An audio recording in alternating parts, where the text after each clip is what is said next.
All right. Well, welcome back, everybody. This is Mary Taylor, the executive producer of Reentry Network Podcast. You guys are joining us along our journey of Reentry Goes to Atlanta. This will be our, I think, like fifth or sixth vlog. Like, we've been vlogging every day. Today's Monday, July Was it 14th? 14th. And this is our first vlog of the week. Wanted to kind of bring you guys together as we start working on some of the logistics for the trip.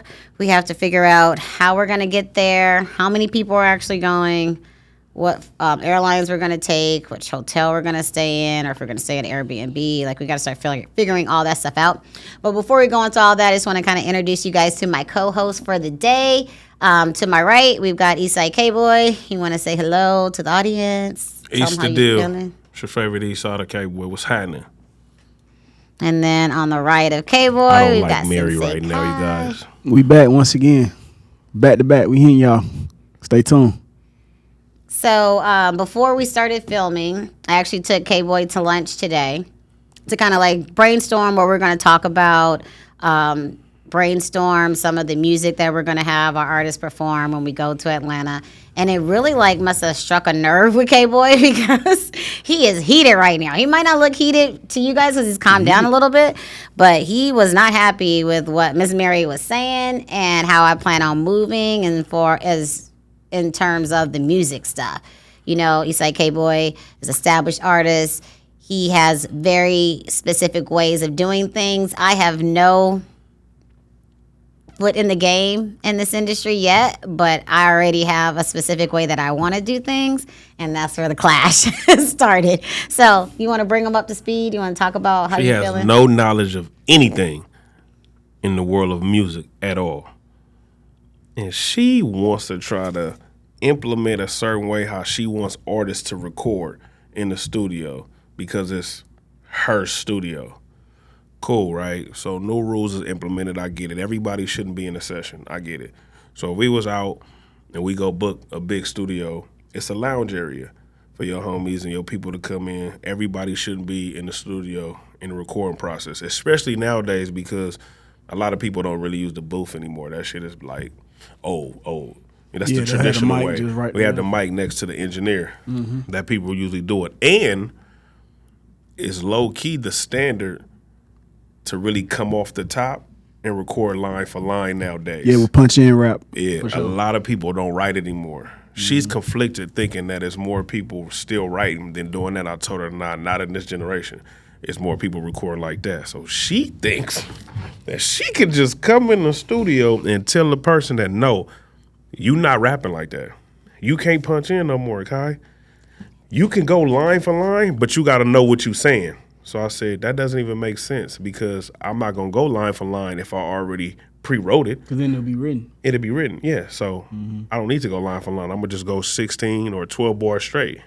She like, no, you go practice in the other room, then you need to come in here. Oh, practice your minds. Yeah. She thinks she's about to take We're control. not doing this off the cuff shit. She It's thinks just she's not going to take happening. control off the artist's creativity. And I told her that's what she going to clash. Nobody's going to want to do any type of business with her as far as the artist in the music industry. Yes, she's smart. She's great. She knows everything else except that aspect. And I told her she needs to be focused on that. How to market the music, how to, promote the music, where the funds should be allocated on things that we need to do to get the music out. So everything that, like, go do this job, don't do this job. That's Don't not come me. in the studio. First of all, I'm going to do what I want to do when I want to do it because this is because it's her studio. This is my business that I'm going to be creating, so it's going to be done the way that I want it to be done. It's a lot of studio owners in the world, and nobody's coming there to do that. Is it because of them not sticking to the theme, Mary, of the songs? Like, what is it? It's so many different things, Kai. It's number one, people just not being prepared. I first think that it's the responsibility of whoever is producing the song to make sure the artists have a copy of the song ahead of time so they can start thinking about what they're going to say. We should have meetings before time to be able to say, okay, the theme of this song, this is where we're all going in one accord. It's not just everybody spit whatever comes to the top of their head and we put it all together and it feels like 5 different songs on one song. I'm not with that. I want a cohesive product that we're going to be producing. I want to have meetings that say this is going to be a summer jam hype song. We're going to talk about girls. We're going to talk about summertime stuff. We're going to talk about going out, partying. Everybody come up with their specific verses to this track. We're going to practice it, make it right, and then we're going to lay the shit down. I think going about it that way will change some of the end results. We'll be able to have better songs, more quality songs that we can actually perform because it's not just off the cuff. And we're going to have a little bit more structure. Everybody needs structure. Everybody needs discipline. One thing you know about Capricorns, we will bring discipline and structure to any situation to make it better. So my thing is, it has been done a certain way. I'm not knocking it. Let people do however they want to do. But if I'm starting something new, I want to create my own blueprint. And we're going to see what works and what doesn't work, what works and what doesn't work, and we'll make tweaks. One thing I want to just put out to the audience. So K-Boy brought up 2 things. Give us some feedback in the comments. Are you guys only recording in a studio where there is an engineer sitting right next to you, or are you guys recording in the booth? Just like he brought that up. So are you guys still doing booth recordings, or are you just in front of the engineer right next to the engineer's console? Second thing, are you guys writing, or are you just ad-libbing and going freestyle? Or are you doing a little bit of both? So let us know, because that's a debate that we have ongoing. Are you writing your lyrics down before you come to the studio? Or are you writing your lyric when you hear the beat while you're in the studio? Or are you punchline rapping like majority of the artists are doing right now? That's what she meant to say. Okay, so it's 3 different things. Now, I'm going to say my thoughts, Mary. Okay. The first time I ever did a whole punch-in tape was this one that I just dropped. I've been getting a lot of good feedback from it. At heart, I'm a writer, but in recent years, kind of what K-Boy was saying, I had to learn to get with the punching in, because a lot of times studio sessions are just on the cuss nowadays. You never know when you're going to be in one, so it's a good skill to have. It also comes with disadvantages, though. Like, you'll get some hard songs punching in, but a lot of times they won't be of theme. It's kind of how I like the Reentry Network song, but it's like a random song, like as far as the content of it. So I get it, if we putting something out under like the Reentry like moniker, I get how we would want a little more direction on it. I feel like they can all freestyle too, but make sure you tell them, okay, we are punching in, still stick to the theme or whatever the hook is, instead of like random bars. Because punching in, it's a talent. Like, it's the real talent. People know how to do that for sure. Right. But if they do it, still stick to the theme. Don't just say whatever come to your head. And I know that's what kind of what K-Boy meant too, because he punches in, his shit is still gonna be to the theme, and he not necessarily writing, but he know how to make sure it's still to the subject or the hook. Mm-hmm. So I think even if you let them punch in and be like, but you still gotta stick to what we talking about. You know what I'm saying? Yeah, we could come up with all type of things and all that. That's not what I'm disagreeing about. But the way she explained it to me in the chord was, she about to come in here like she made the Suge Knight, and she finna tell this person like, no, you cannot rap like that. And I'm trying to tell her like, you cannot do that to a creative, because you gonna clash, and nobody's gonna want to work with you, because they're gonna feel like, hey, this is my creative. This is the way how I create. This is how I convey my message to my people or my audience, and you cannot do that, because I can't go in her world and tell her what to do. I can't tell her how to go write a grant. Like, I can't tell her that. That's her world, and that's how she expressed herself to get the funds for us to even be doing this right now. So the same as an artist. If this is the way that I create, and some people, sometimes they don't even need to come out. Some people just need this to be a stress reliever. This is their therapy. You cannot go. That's like me walking in her therapy session like, nah, she really mad because of this. But she's telling the therapist, I'm mad and I'm going through this because of that. And I go, no, she ain't. That's how that sounds. You cannot come in here and tell me how to create. That's just not logical. It's not smart to do. And it's nigga on the path of failure. That's how I feel. So we will soon see, because you guys know I'm still moving forward with my original my original concept. Yeah, she gonna be the artist. You guys will be the label, the studio, and all that. Because nobody's gonna deal with that. I'm guaranteed. What's today? The 14th, July 2025. What time is it? Probably like 2:19. 2:19. Nobody's going to do that. Everything else she says is great. Put the rules into place. Everybody has studio rules. As soon as you walk in the studio, there's a big board of somebody saying the studio rules. So that's fine. Implement your rules, but do not try to come in. I've never known anybody that owns a studio walk in the studio and say, hey, you book time with me. Hey, I like the way you did it like this. Maybe you should rap like this. That's not what I said. Because that's what it sounds like. What is the rule?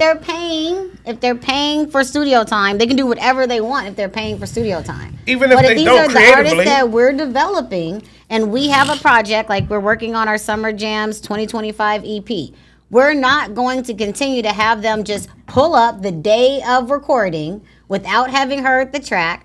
walk into the studio and just think they're going to freestyle. That's just not going to happen. They're going to get the track ahead of time. They're going to practice in the sound booth before they go lay the track down. I mean, they capable of writing. They capable. Exactly.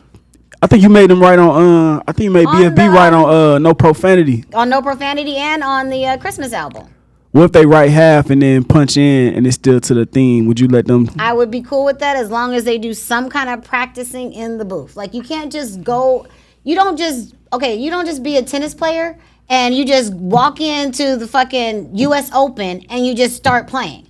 You practice ahead of time to make sure that all your moves are right, that you got your footing, that you got your swing, you got your serve. You practice that shit. But I'm just saying, in any industry, you got to practice. You don't just walk in and be great. No, so most you just don't. So most people of them have to practice. So if somebody's doing that, like how you said, it's a talent, it's a skill. So if somebody's doing it, that means over time they have developed this skill. They just didn't do this. They just didn't wake up and say, "Hey, it's a lot of people that I work with right now to this day that decided they wanted to wake up and be a rapper."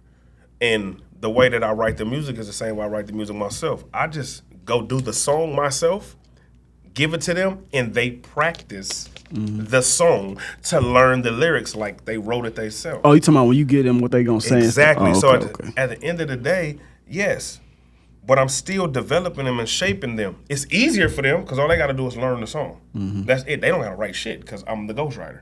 But I'm just saying at the end of the day, it's a skill that I developed. I just started doing this my whole career. Yes, I was writing in the beginning. Right, but we're not talking about you. No, but at the end of the day. We're talking about up-and-coming artists. We're not talking about professionals who have been in the game for 10 years. But more up-and-coming artists, this is the standard. That's what they do. They punchline rap.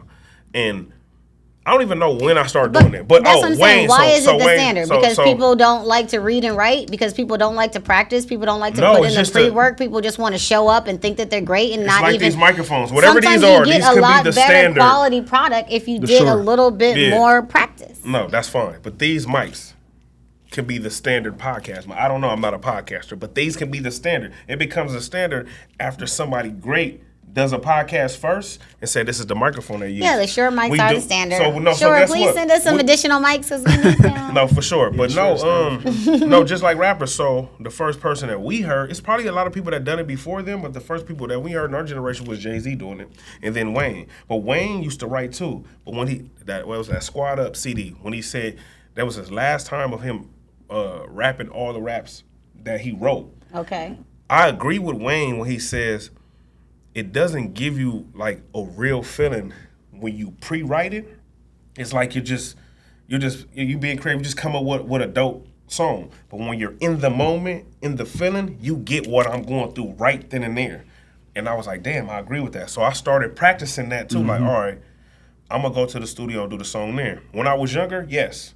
I used to write the shit first, go to the studio, you be ready. Like she said, studio time, you don't want to waste it. But then as I got older and I started having kids and my house be fucking crazy and chaotic, I don't even have the time to sit by myself and think and write. And then with me, not other artists, just me, if I write this song, I didn't listen to 27 other songs before I get to the studio. I forget the cadence I had.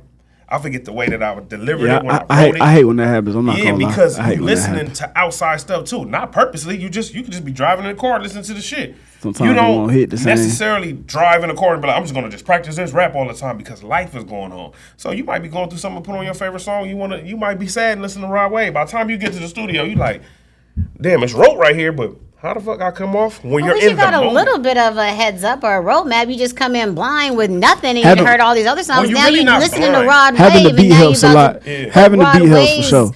Lyrics on your shit because that's what you've been listening to. But you're not really I experienced what you said too though. I've experienced that. I wrote it like 2 weeks before my session, and by the time I do it, I'm not really feeling it all the way no more. Then you don't even deliver it the way when you wrote it at that time. That's happened to me before. I'm not against writing. You should write in the moment as well. Writers, when they go to the studio, write in the booth as much as you want. By the time you get to the actual recording studio, you need to be ready. It's no more just walking in with nothing in your hand, just hearing the beat for the first time, and now we about to sit here for hours and hours while you figure shit out. This is not happening. This is not happening here. Don't do music. Whatever. Music is a feeling. It's not a whatever. Music is a feeling. Okay. So you can't feel it before you come to the studio. No. That's why you don't do music now. I don't do music now. No, you talking about no, because music is a real feeling.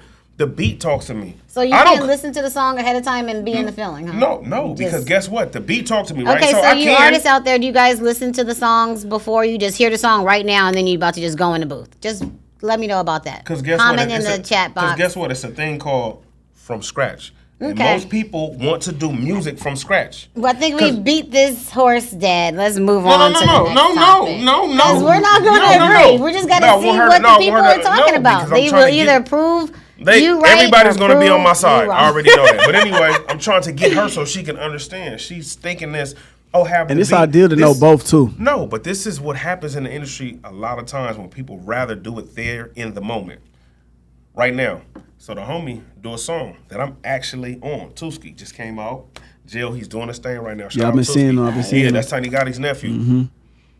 Me and him has a song together right now with AD. The homegirl Bonnie from Long Beach. Oh yeah, the one that was a song you guys did before. Guess what she says? Damn, that's crazy. We have the same beat. That happens so much in the industry when you don't pay it. Producers just send the beat out me the other day and hope that the biggest person that they got in their Rolodex do the record and sometimes forget that they sent it. Mm-hmm. I don't like that. I'd rather come to the studio where me and K Twist work from scratch because I know nobody else that he's working with has this beat. Right. This beat was tailored to me. So that's another advantage you have by doing things on the spot because then you mad at the producer because he sent it to 13 artists. That's another thing why people start doing it. Well, I agree with the custom beats. You know that. That's that happened with Quickly the other day. I was in Underground. Somebody said, bro, you killed that Quickly, bro. I got a song to that same beat. He pulled it up. My 19-year-old son has a song to that beat. Yeah, bro. That shit, I don't know where my But Twist is supposed to remix that one and give it to us similar, but unique. That's why we weren't supposed to put it out yet. Damn, I didn't know that. It was just the truth. Like, we were supposed to hold that for Summer Jams. What? Shout out K Twist, man. Hey, K Twist, the truth. I will say before we go to the next subject, I've been I've always been a writer, but now I'm in my punching in bag. It feels good to be able to do that too, cause I've been doing it with K Twist. Matter of fact, his studio's so cool. I just have my little concoction, my little drink concoction, and I just punch in. I just go off kind of what he was saying, how the beat goes. But to the artists out there, let me tell you about being a professional and doing it for a long time. Writing is always better. Because you can get in detail, you can really go in depth with your storytelling, and you can really sit there, and even if you don't know what words mean, you got time to look them up and go to your Google or your dictionary or the source. So writing is better. It takes a lot of practice and repetition. What she does believe in to really, like I got a song called BLM, right? When the whole George Floyd when he got killed, that was my first time really going in detail about how I felt without the paper. But when you listen to it, it seems like I wrote it, but it took years for me to do that. Mm-hmm. But even to this day, my manager Pooh still feel like I haven't wrote my best record because I stopped writing. So I'm going to challenge myself to still do that. But even when I do that, I'm going to still do it as soon as I get to the studio so I can be in the feeling. I would never do it prior to a studio session. That's just me. I can't do it. We're saying the same thing. We literally are saying the same thing. I'm cool with doing whatever pre-work you got to do. Even if you got to do it at the studio that day in the booth, just have your shit ready before you get to the recording part of the studio. That's all I'm saying. No, but when you record and you don't know. Of course, you can switch it up. You can be creative and say, I wrote this line, but I don't like this line. I'm going to say this line. No, but I'm you saying can if do they that, just, but at least have some so if they did right. Agenda and outline. No, so we can move on. So say they practicing, but they don't write. Right, but they practicing. They just listen to the shit. They probably gonna come up with the We're gonna record it. Run it in their head. They probably gonna come up with the first 4 bars. Most people have a memory that can do that. That's a good staple. First 4 bars. Yeah, the first bar. Most people can do that. It's only a few people. Shout out to my boy Ace G Malone. They can walk around for 30 minutes and remember the whole 16 bar or the whole song. Matter of fact, and do that. That's another skill. But that's only 4 bars they got. Okay. So the rest of the bars they still got to do while they're recording because you coming up with the line. So it's really like writing, but you writing in your head. You coming up with the line. Instead of putting on a piece of paper, you just saying it. It's still a form of writing. You're just doing it in your head. And we're recording it in there. So when you get to the engineer, if you need to, hey, run that shit back that I said, let me hear it again. We run it back and then they punch in right there. But at least they've got some kind of outline. They're not just walking in blind like, oh, well, let me sit down and think about this for 30 minutes. And now I got to practice it in front of everybody. And the engineer, we're wasting time. We got too many artists. We got people that's going to be moving through So what these she's processes. really worried about is, I get her on that. Everybody don't need to be in the studio. You know what I mean? When we go to big studios, you have a lounge and all that. You guys come here, the finished product, everybody can come in and listen together. Okay, that's cool, because a lot of sessions are built like that. Like, everybody don't need to be in my recording process. That's why I love recording with Twist by myself. I'm in my own zone. Same. I get to do it. I don't have any distractions. I don't have anybody who think they own the studio coming in there. Yeah, do all that shit ahead of time. So when you come in to lay the shit down, then you ready to go. Like, do all that shit ahead of time. I'm all with it. Practice in the shower, practice in front of the mirror, all of that. So when you come in here, you ready. Do you feel like if they were doing that and then you hear a bar, you could just be like, nah, I need a different bar? Yep. So if they were writing in their head and they do that, then if you don't like that bar, be like, nah, that's unrelated. Unrelatable, they could just make them do or another even if bar they don't like that bar, or it sounds weird to the engineer, like something. You can't give her that. You can't give her that privilege. Changing the bar. Don't even do that. He was like, now you open a whole new can of worms. Oh, you can change at the bar level? Yes, let me write that down. Whole Atlanta trip. Make changes at the bar level. No, but for real though, I'm just saying. Oh, why are you writing that down? I'm going to add this to my writer. No, but for real, you guys get what I'm saying. I think we really all agree. K-Boy just didn't like my delivery and how I said it, because I was like, my, and I'm going to be the boss, and this and that. And he didn't like that, taking away the creatives. What she needs to do is be like I told her, be like her. Her whole thing is, I don't want to be like the traditional. And that's cool, because there's no traditional way to do music anymore. Like, we could just do a song that's 8 minutes with no hook, no nothing, and it may blow up. We just don't know how the masses they're not even sure about the hook no more, man. But I'm telling her, people will be more, like, accepted of her if they be like, all right, let me do this, then bring her in, let her listen to it, and see if she feel it or not, right? It's cool, because at the end of the day, everybody gonna have an intake. Most of the people who are successful, biggest songs are not their favorite songs. I Got It was not my favorite song. That's my most successful song to date. Chef Boy, Gang Gang. I know why he did the Gang Gang. He just wanted to do songs with his homies and all that, and that shit took off. It's one of the biggest songs in the world right now. Yeah. He was doing some other songs prior to doing that where he felt like, ooh, this is about to be my shit, because he has perfected the way how he does music. He's the turn-up king. So, but you just never know. So just because somebody don't like it or you like it and you guys are just debating about it, it's cool. It's good for the culture. But I feel like for her to being a boss, come in like most bosses do and be like, at the end, and then because she's the queen. No, that's not me. Come in at the end. That's not that me. is you, because you're That's the queen. not No, me. you're the queen. No, yes, because you That's wasn't. not me. You wasn't at B shit when they fucking did the shit for her and they did all the shit. You came in at the end and you said, oh, you liked it. You come do the tweak. So you come in at the end and be like, oh, that song dope is all that, because when you then again. You mean B's article in the then again, Underground magazine that's going to come out in the next edition? The whole point of this conversation is, then again, Blanco, you coming in, you're going to knock somebody's creative process off. And she feel like she not, but that's going to make somebody mad. Then you're not even going to get you... No, you saying, oh, well, you're not going to get no Summer Jam, nothing. Because now you knocked off the creative thing, and then guess what? A nigga like me going to tell her, you rap it. And I'll go find some more artists. Like, that's just how it shit works, that shit gonna be garbage. Artists are a dime a dozen, and I'm not doing anything how somebody else wants me to do. If I do it, it's gonna be done my way. If I succeed or fail, I will learn from my lessons on both ends. No, so and we're gonna make tweaks and move forward. I might have to, apparently. How you do that? I might have to rap, sing. Look, I'm already learning Pro Tools. Shout out I already Pooh. know how to use Pooh. That's Adobe my Premiere manager. Pro. Ask him. I'm going to have to do it all. Ask him. Shout out Pooh. That's my manager. He act just like Mary when it comes to my career process. Ask him how many times he been in the studio lately with K-Boy. I ain't been in there a lot. No. Because I'm the creator. You don't tell me what the fuck to do. Oh, you trying to give you don't say that? No, because the way that I record now, you know, when you just hear somebody record the way they record, it doesn't sound put together. So sometimes it might sound crazy. You see niggas, while you trying to be focused, you see niggas on the side of you going like this. Like thinking that it won't. Until you hear it, then it's like, oh yeah, that shit dope, man. Get your ass up out of here, bro. No, I feel what you're saying. Because now when you fuck me up and you knock off my creativity, now I don't want to do shit.